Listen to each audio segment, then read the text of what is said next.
ये कहानी रामपुर गांव की है। उस गांव में हैरी और उसकी बीवी रहा करते थे। हैरी और उसकी बीवी अपनी गुर्बत से बहुत तंग थे। एक दिन हैरी की बीवी रूपा उसके पास आती है और उससे कहती है, अरे जी, सुनते हो? गांव के सभी लोगों के पास कोई ना कोई जानवर मौजूद है। हमारे पास ना गाय है ना भैंस है। क्यों ना हम भी कोई चीज ले लें। रूपा की बातें सुनकर हैरी कहने लगता है, तुम बिल्कुल ठीक कह रही हो। क्यों ना हम भी कोई मुर्गी खरीद लें। अपने शौहर हैरी की बातें सुनकर रूपा कहने लगती है, क्या आपके पास इतने पैसे मौजूद हैं? पैसों के बगैर हम मुर्गी कैसे खरीदेंगे? हैरी अपनी बीवी को बताता है, मेरे पास 5 रुपए हैं। अगर उसमें कोई मुर्गी आ गई तो बहुत अच्छा हो जाएगा। उसके बाद वो दोनों मुर्गी खरीदने के लिए बाज़ार चले जाते हैं।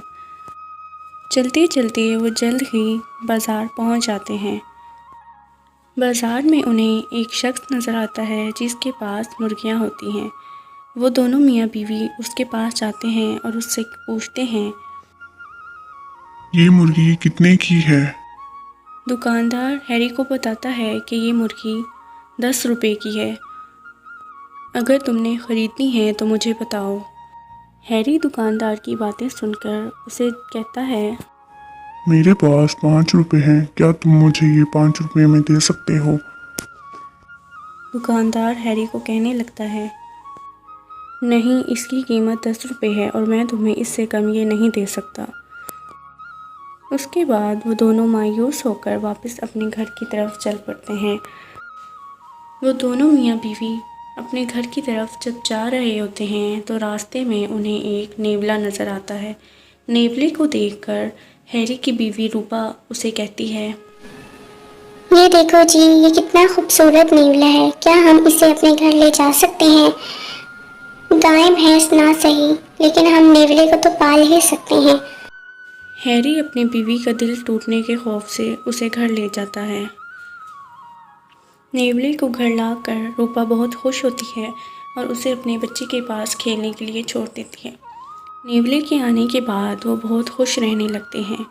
एक दिन रूपा और उसका शौहर हैरी खेत में काम करने के लिए जाते हैं। काम करते करते रूपा को एक ख़्याल आता है और वो परेशान हो जाती है और अपने शौहर हैरी को बुलाती है। हैरी उसके पास आता है तो वो उसको कहती है, जी, मेरा मन बहुत परेशान है। मुझे बहुत डर लग रहा है, कहीं वो नेवला हमारे बच्चे को कहीं नुकसान न पहुंचा दे। आखिर वो है तो एक जानवर ही, उसमें तो कोई अकल भी नहीं है। अगर उसने हमारे बच्चे को खा लिया तो हम क्या करेंगे? ये सोचकर वो दोनों मियाँ बीवी अपने घर की तरफ चल पड़ते हैं।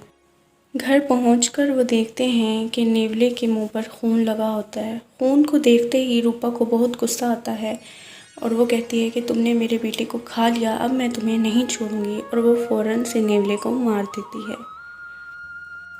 उसके बाद वो अंदर जाकर देखते हैं तो उनका बच्चा सही सलामत ज़िंदा होता है।